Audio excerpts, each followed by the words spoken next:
na ang Christmas trip ko. Kaya, nakiano na sa mga kasama. Oh, ganda dito. Yan, decoration for Christmas. Yan nakaseling po ang aming celebration. Ganda. And there. And the lights. Kaya yun, maglalakad ako. Where's my wife? Straight na lang ako in order na hindi ako maligaw. Kaka hindi ko pa alam yung daanan. Kaya, sa street na lang ako nagdaan. Street na daan. Dumaan lang ako doon kasi may, ano siya, ranger. Ako yung mag-isa, naka-MTR sila. Ako lang yung mag-isang naka-separate kasi sasakay ako ng bus.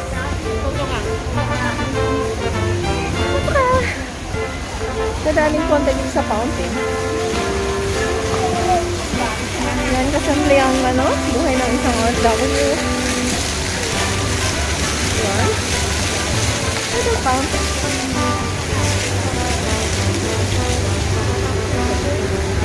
Tapos sa mo rin ang light na fountain din.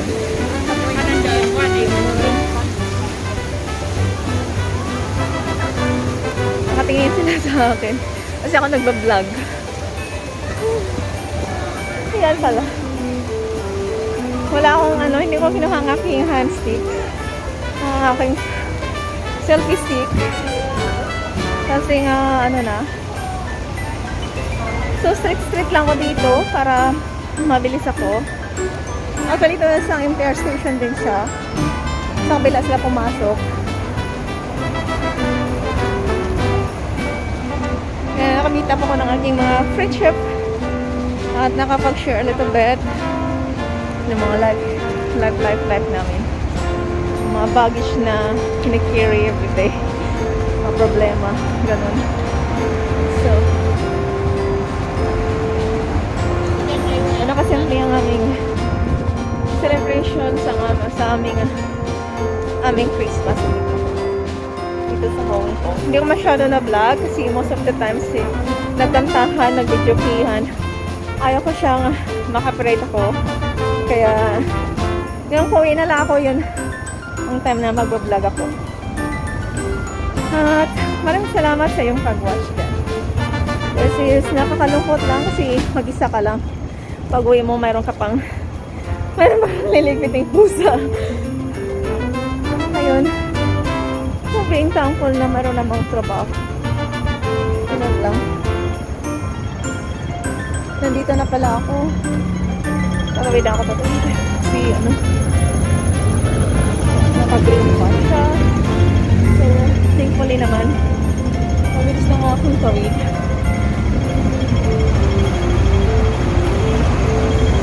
So, alam ko na dito sa Miko. Please, ano, pagka. So, nandun ako sa dulo. Wala ko papuntado ng bus ko. Ito mga bus na siya papunta sa ano way. Ayan, as you can see. Yan. At presence of mind while nag-vlog. Kaya dito may paalis na bus. Kaya presence of mind na yun. Hindi pala siya alis. Magsastop pala siya. So, continue ako ng lakad. Kasi nandito ko sa dulo yung sa akin. Kaya ako nagbabas kasi convenient para sa akin. Mabilis ako makarating doon. At papupo na ako. So, it's kind of easy. Unlike pag mag-train ako, kailangan pa akong pumila-pila at hirap na ano. Waiting lang ako dito kasi nandiyan na yung bus ko. Ayan siya. So, wait lang ako dito.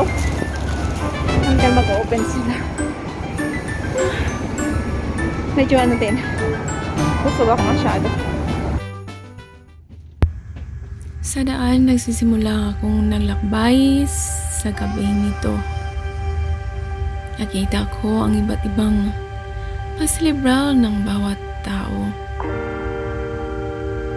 Ngunit, sa kabilang dako, inasam ko na maramdaman yung saya na kapiling ang pamilya. Malungkot man sabihin pero Malungkot po ang aking puso. Habang tinatago po ang daan pauwi sa bahay kung saan ako nagtatrabaho, maraming gumugulo at nasa aking isipan hindi ko ma-explain o maipaliwanag man lamang. Sa araw po ng Pasko, hiling po ng isang OFW na sana po maramdaman at maipadama man lamang sa mga pamilyang naiwan. Ngunit sa kasamang palad, hindi po nila inisip na ano pong naramdaman na isang OFW na saglit mo lang masilayan sa telepono, sabihin na, ay, nagmamadali po ako, mamaya na po tayo mag-usap. Napakalungkot po ang ganung sitwasyon. Yes, makikita niyo po sa bawat ngiti, sa bawat tawanan ng nakapost sa mga social media. Ang gandang damit na sinusuot, masarap na pagkain na kinakain, nakangiti. Ngunit alam niyo pa, sa kaibuturan ng puso ay mayroong nakaukit na kalungkutan. Medyo talaga, sadyang ganun ang buhay.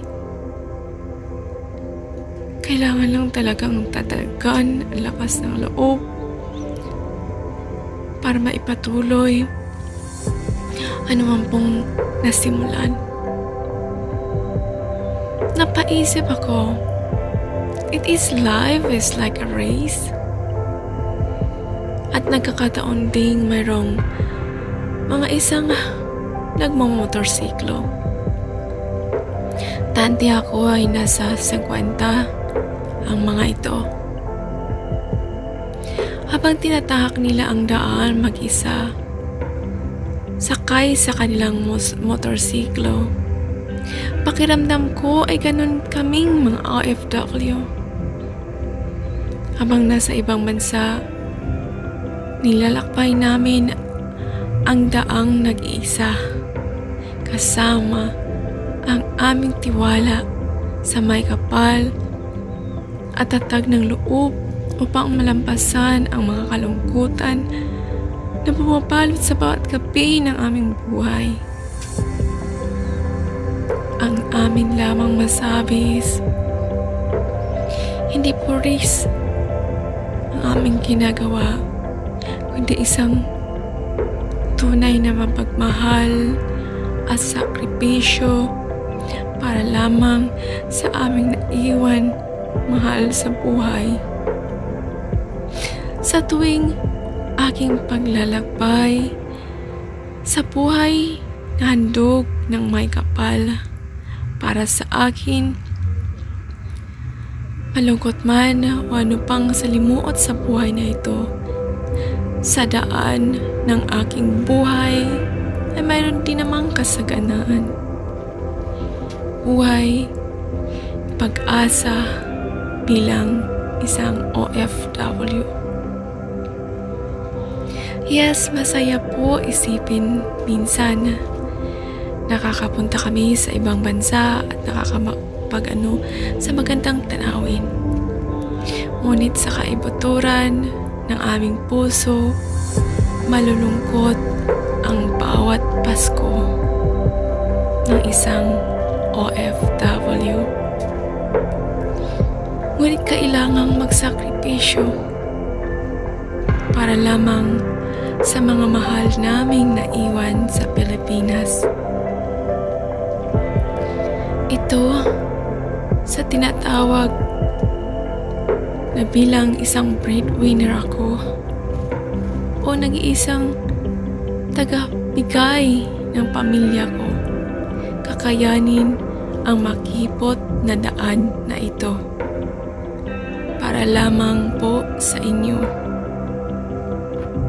tatahakin ang daan na kung saan mapagbigay lamang ng kasiyahan sa inyo. Ang bawat padala ng pawis namin at sakripisyo. May pansamantalang kadiliman man ito, ngunit kaya naming malagpasan. Kami ay isang matatag na OFW. Ngunit sa isipan ko, party lamang yan ng makulay na buhay ko. Ano man po yung mga tinaranas sa bawat araw ng pagtatrabaho. Amin na po yun. Hindi na po namin kailangang ilabas sa aming mga social media ang aming sama ng loob. Patuloy lang po sa paglaban sa hamon ng buhay kung saan sa bandang uli makamtan din namin ang aming minimithi, di lamang sa aming sarili kundi sa aming ding mga pamilya na naiwanan. Saan ba niyan? Saan ba mga ito dadaan kundi sa tagumpay na inaasam? Di lang na isang kagaya namin na sa ibang bansa, ngunit para din sa aming mahal na pamilya kung saan sila pong source ng aming kaligayahan, ng aming pag-iyak at ng aming kasayahan. I would like to thank the Lord for everything as OFW sa pangkalahatan. Alam ko po, naramdaman niyo rin po ang aking naramdaman. When life gets rough, always remember na nandyan niyo po ang Panginoon, tanging tagagabay sa atin. Keep going dahil you're almost there. Isipin mo na lamang ano yung iyong pinagsimulan. Kung sa ngayon, pa tayo susuko sa laban. Remember John 10:10 and Jeremiah 33 verse 3. Ang lahat po yan ay promesa ng Panginoon para lahat sa atin. Hindi niya po tayo pinabayaan o iniwan. Nandyan po siya palagi sa atin. Hold on. We're almost there. Marating din natin makasama ang anumang i-desire ng ating mga puso. Still, be thanking God for what we have today. Because He promised a beauty life ahead. Maraming salamat. Praise the Lord.